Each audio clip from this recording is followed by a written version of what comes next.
حضرت عمر رضی اللہ عنہ فرمایا کرتے تھے کہ اللہ تعالیٰ نے حضرت علی عنہ کو 3 ایسی سعادتیں دی ہیں کہ جن کے اوپر میں حیران ہوتا ہوں. مجھے سرخ اونٹ دے دیے جائیں، ان کی نسبت یہ سعادتیں مجھے حاصل ہونا زیادہ پسند ہے. پہلی سعادت تزوج لسیدۃ نساء العالمین فاطمہ الزہرا کہ حضرت علی رضی اللہ عنہ کا نکاح خاتون جنت سیدہ فاطمہ الزہرا رضی اللہ تعالی عنہا کے ساتھ ہوا. یہ وہ سعادت ہے جو کائنات میں حضرت علی رضی اللہ عنہ کو ہی حاصل ہوئی. اور دوسری بات ان رسول اللہ صلی اللہ علیہ وسلم عطاہ الرایۃ یوم خیبر، نبی علیہ السلام نے خیبر کے دن جھنڈا ان کو عطا کیا تھا. ہوا یہ کہ نبی علیہ السلام نے خیبر کو فتح کرنے میں کچھ وقت لگا. یہ خیبر یہودیوں کی بستی تھی اور یہود بڑے مالدار تھے، اور جو مالدار بندے ہوتے ہیں وہ اپنی تجوریاں چھپانے کے لیے بڑے انتظامات کرتے ہیں. لہذا انہوں نے ایک قلعہ نہیں بنایا تھا، بلکہ ایک شہر کے اندر بڑے بڑے مالداروں نے اپنے اپنے قلعے بنائے ہوئے تھے. آپ یوں سمجھیں کہ ایک گھر ایک قلعہ بنا ہوا تھا. حضرت مولانا محمد نافع رحمۃ اللہ علیہ لکھتے ہیں کہ 12 بڑے بڑے قلعے ایسے تھے جو ذاتی تھے ان کے، اور ہر ایک جو ہے وہ ایک قلعہ بنا ہوا تھا. تو خیبر کو فتح کرنے کے لیے 12 قلعوں کو فتح کرنا پڑا. اس لیے وقت بھی لگا اور یہاں پر بہت محنت بھی کرنی پڑی. تو صحابہ کرام نے بڑی جانفشانی سے یہاں جہاد کیا اور قلعوں کو فتح کرتے رہے. ایک قلعہ تھا جس کا فتح کرنا بہت مشکل بن گیا تھا کہ بنانے والے نے اس کو ایسا بنایا تھا کہ اس کے اندر داخل ہونا ہی مشکل تھا. وہ اپنی پوزیشنوں پہ لوگ بیٹھ کے دور سے تیر پھینکتے تھے اور مسلمانوں کو قریب بھی نہیں آنے دیتے تھے. تو ایک رات نبی علیہ الصلوۃ والسلام نے فرمایا لَأُعْطِيَنَّ هَٰذِهِ الرَّایَةَ غَدًا رَجُلًا يَفْتَحُ اللَّهُ عَلَىٰ يَدَيْهِ، میں کل یہ جھنڈا اس بندے کو دوں گا جس کے ہاتھ پہ اللہ فتح عطا فرمائے گا.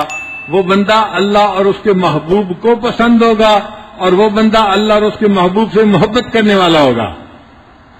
جب نبی علیہ السلام نے یہ الفاظ ادا فرمائے تو صحابہ کہتے ہیں کہ ہم میں سے ہر بندے کے دل میں تمنا تھی کہ کاش یہ جھنڈا ہمارے ہاتھ میں دے دیا جائے.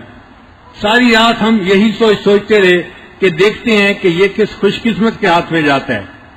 اگلے دن نبی علیہ السلام نے فجر کی نماز ادا فرمائی تو نبی علیہ السلام نے فرمایا این علی، علی کہاں ہے؟ حضرت علی عنہ کی آنکھیں دکھتی تھیں اور اتنی زیادہ درد تھی کہ ان کے لیے چلنا راستہ دیکھنا مشکل ہو گیا تھا. تو اس بیماری کے عذر کی وجہ سے حضرت علی عنہ فجر کی نماز میں نہیں آئے تھے. تو نبی علیہ السلام نے ان کو بلوایا، پوچھا علی تم نماز میں حاضر نہیں ہوئے؟ عرض کیا اے اللہ کے نبی صلی اللہ علیہ وسلم میں بیمار تھا، میری آنکھیں دکھتی تھیں اور درد تھی اور مجھے راستہ ہی نظر نہیں آ رہا تھا، چلا ہی نہیں جا رہا تھا. تو نبی علیہ السلام نے فرمایا کہ اچھا یہ جھنڈا تم پکڑو اور جا کر یہ جھنڈا پکڑو اور جا کر تم جو آخری قلعہ ہے اس کو فتح کرو. اے اللہ کے نبی صلی اللہ علیہ وسلم میں جھنڈا پکڑنے کے لیے تو تیار ہوں لیکن مجھے تو نظر ہی نہیں آتا. تو جب انہوں نے کہا کہ مجھے نظر ہی نہیں آتا تو اللہ کے محبوب صلی اللہ علیہ وسلم نے اپنے لعاب کو اپنی مبارک انگلی کے ساتھ لگایا اور اس کو حضرت علی عنہ کی آنکھوں کے اوپر لگا دیا. حضرت علی عنہ فرماتے ہیں کہ میری آنکھوں کا درد اسی وقت ختم ہو گیا اور میری آنکھیں ایسی ٹھیک ہوئی کہ اس کے بعد زندگی بھر خراب نہیں ہوئی. وہ لعاب جو کھاری پانی کے اندر شامل ہوا اور اس نے کھاری پانی کو میٹھا کر دیا، وہ لعاب جو سیدنا رسول اللہ صلی اللہ علیہ وسلم کا تھا اس کی برکت ہی عجیب تھی. ایک لمحے میں آنکھوں کی بینائی کو ختم کر دیا اور ان کی آنکھیں شفا یاب ہو گئیں. حضرت علی عنہ نے جھنڈا ہاتھ میں پکڑا اور باقی صحابہ کے ساتھ مل کر اس قلعے کے اوپر حملہ کر دیا. اب اس قلعے کا دروازہ بہت بھاری تھا اور مضبوط تھا، اکھڑتا نہیں تھا. حضرت علی عنہ نے اس کو اکھاڑنے کی کوشش کی اور اللہ کی شان کے اتنا جذبہ تھا ان کے اندر کہ انہوں نے اس دروازے کو اکھاڑ دیا. وہاں پر ایک آدمی تھا جس کا نام تھا مرحب، وہ مقابلے میں تھا، وہ بھی بڑا بہادر تھا. تو حضرت علی عنہ نے اس دروازے کو اکھاڑا اور ایک ہاتھ میں اس کو ڈھال کی مانند پکڑ لیا اور دوسرے ہاتھ میں تلوار پکڑی اور مقابلہ کرنے لگ گئے.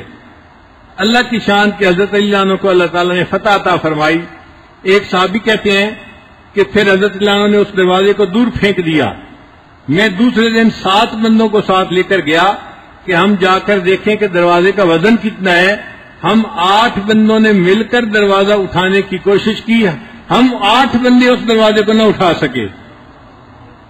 جس دروازے کو 8 بندے مل کے نہیں اٹھا سکے اس کو حضرت علی عنہ نے بائیں ہاتھ سے اکھاڑ کر ایک طرف پھینک دیا. اللہ تعالیٰ نے ان کو ایسی قوت عطا فرمائی تھی. یہ صرف جسمانی قوت کی بات نہیں تھی، یہ ایک روحانی قوت تھی جو اس وقت اللہ کے حبیب صلی اللہ علیہ وسلم کے حکم کی وجہ سے حضرت علی عنہ کے اندر ابھر آئی تھی. چنانچہ وہ فاتح خیبر کہلائے. تو پہلی بات کہ سیدہ فاطمہ الزہرا رضی اللہ تعالیٰ عنہ ان کے نکاح میں تھیں، ایک یہ اعزاز، اور دوسرا اعزاز کہ ان کو خیبر کے دن جھنڈا عطا کیا نبی علیہ السلام نے، اور تیسری بات کہ نبی علیہ السلام نے ارشاد فرمایا علی میرے اور تیرے سوا جنوبی حالت میں مسجد میں سے گزرنا کسی بندے کے لیے جائز نہیں ہے. چونکہ ان کے گھر ایسے بنے ہوئے تھے کہ مسجد کے بالکل قریب ان کے گھر تھے، حجرے مسجد کے ساتھ تھے. نبی علیہ السلام کے بھی جو حجرات تھے ساتھ مسجد تھی، حضرت علی رضی اللہ عنہ کا جو حجرہ تھا ساتھ مسجد تھی. تو آتے جاتے کئی مرتبہ گزرنا پڑ جاتا تھا. تو نبی علیہ السلام نے فرمایا علی میرے اور تیرے سوا کسی جنوبی مسجد بندے کے لیے مسجد میں سے گزرنا جائز نہیں ہے. یہ چھوٹ اور رعایت بھی اللہ تعالیٰ نے حضرت علی رضی اللہ عنہ کو عطا فرمائی تھی.